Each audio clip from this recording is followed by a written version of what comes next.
All right, guys, here we go. We're going to take the notes and have a quick discussion about the French Revolution. Most historians agree there are 4 reasons. You've got this really cool picture here. I drew it myself. Aren't you impressed? Please don't believe that. You're better than that. They're the ideas of the Enlightenment, plus economic trouble, plus weak leadership, and the problems with starvation are the causes of the French Revolution. All right, so Enlightenment, the new ideas about power and authority, who had the right to rule, who didn't have the right to rule, were especially spreading among the Third Estate.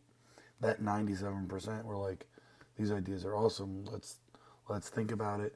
Also, the American Revolution was very successful. The French were like, look at our American brothers. Many of them were like, hey, we bankrolled it. In fact, that's one of the problems you see here is the French helped the Americans pay for the revolution. And because the French government did that, their economy was in decline. It's melting. They have a heavy burden of taxes, high cost of living, and there was the bad harvest, and we talked about the extravagant spending of the king and the queen. All right, so that leads to economic troubles. Then there was this problem with starvation. There was a shortage of grain. Again, going back to the first slide, we talked about a couple bad harvests. Because there's so little bread, the value of the bread that is there goes up. Bread was a major part of the French diet. The price of it doubled. Riots broke out over bread. The people were frustrated. Again, weak leadership. A good king could have solved these problems, but Louis XVI, he wasn't strong. He was kind of, well, bad. He wasn't really interested in politics. He just wanted to live his life and be royal and be, oh, you fancy, bro. That's what he wanted to be. Marie Antoinette herself was spending money on gowns, jewels, and gambling. She loved spending money on herself. She was swagging it out. So Louis's poor decision and lack of patience added to the French problems. He calls an estates general meeting. That's a meeting of representatives from all 3 estates. Each representative met in a separate room. Each estate only had 1 vote. First and second estate could always vote out the third estate 2-1. And they were voting on who would pay all the new taxes. Spoiler alert, who do you think is going to get forced to pay all those new taxes? So the system is pretty unfair because 97% of the people were outvoted by 3% of the people, and the French considered this democracy. Obviously, this goes totally against what the Enlightenment suggested. So the third estate demanded to meet as 1 giant assembly. Each delegate would have 1 vote. If that was the case, then the third estate would win because it had the most delegates. So what we're seeing is a little power struggle, a little pushing and shoving. Louis XVI, because he's rich and fancy, sides with the rich and fancy. So the third estate gets mad, and they form the National Assembly. On June 17th, 1789, absolute monarchy ends, and this form of democracy begins.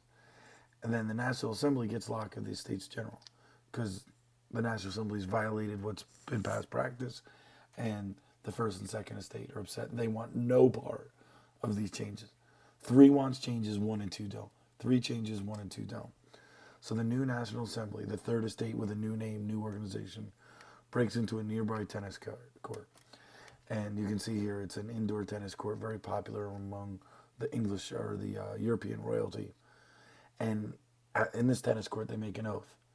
They swear. No, they sort of love each other. They pledge made by the National Assembly to continue meeting until they draw up a new constitution.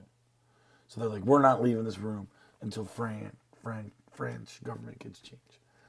Louis XVI is getting his soldiers ready to crush the revolution. Look how proud he is. He's like, I'm French. Ooh, Allah. I see my soldiers. Let's go march. Oui, oui. A great fear sweeps France. Great fear is attacks by peasants taking place across France. Later on in the fall, you get the bread revolts. Women again revolting over the rise of France. And they demand action. This forces Louis to return from Versailles to Paris. We'll see that again. So the people getting ready for battle, they need weapons. So what do you do if you need weapons? You storm the Bastille. To this day, it's still a holiday in France, the storming of the Bastille. Because of the great fear and the storming of the Bastille, the revolution spreads from Paris into the countryside. The peasants were afraid that hired outlaws and the king, there are all these conspiracy theories. All of their anger exploded. Anger about the king, anger about the democracy, anger about the economy, and they were hungry.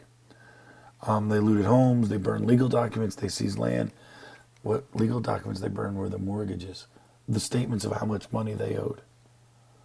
If you don't have the paperwork, maybe they were hoping they wouldn't have to pay for their houses, pay for their property. We already talked about this. 1789, starving moms march on Paris, on Versailles. We want bread, we want bread. They blame Queen Marie Antoinette. She allegedly, rumor says, pshaw, let them eat cake. She insults them. It's not really widely believed that she actually said that. But the fact that the peasants believe they said that, they're livid.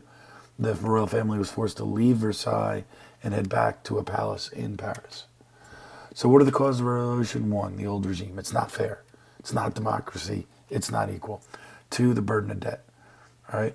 3, poor harvests. And 4, the failure of reform.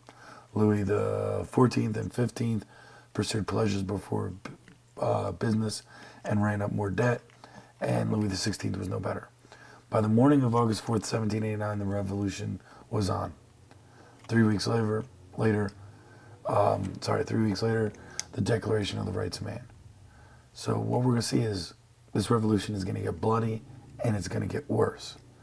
The first thing we see, isn't that pretty? Watch this. Oh, notice the symbolism. All right, definitely looks like what you imagine the 10 Commandments might. You actually notice a little logo up here that might look familiar. Look at a dollar bill. A Declaration of the Rights of Man basically was the French Third Estate, the National Assembly, basically declaring all the rights of the citizens and men, and they used the slogan, life, equality, liberty, equality, and fraternity. The first thing they go after is the church, and they turn the clergy into public officials. This upsets some of the peasants who are devout Catholics. So what you're going to see is this revolution has all these little side arguments. Louis himself tries to escape, but the royal family is captured by the Netherlands board. He was literally trying to leave the country. He gets caught. It's actually like a coin that gave him away. So they are arrested and escorted back to Paris, and they're declared as traitors. They're going to face a grim ending. So again, division, development, and government. Some people want to deal with the debt. Some people want to deal with the food shortage. And that National Assembly splits into basically 3 groups. Radicals, conservative, moderates. There's emigres, nobles who flee country, want old regime back. The sans culottes, without pants, without the fancy people. The lower class who want more changes. So there's some people saying, stop, we should go back to the old regime. These are the stop, these are the red light guys. These guys, the green light, go, do more, go, go, go. So on the left, you get the radicals, the Jacobins, the sans-culottes. They want a true republic. The center, the moderates, the enlightened leaders want a legislative assembly. And the loyalists and some of the peasants want to go back and just say, let's bring back the king, just give them a constitution. While all this problem's going on in France, there's a problem with Austria and Prussia. Prussian forces are worried that this revolution might spread.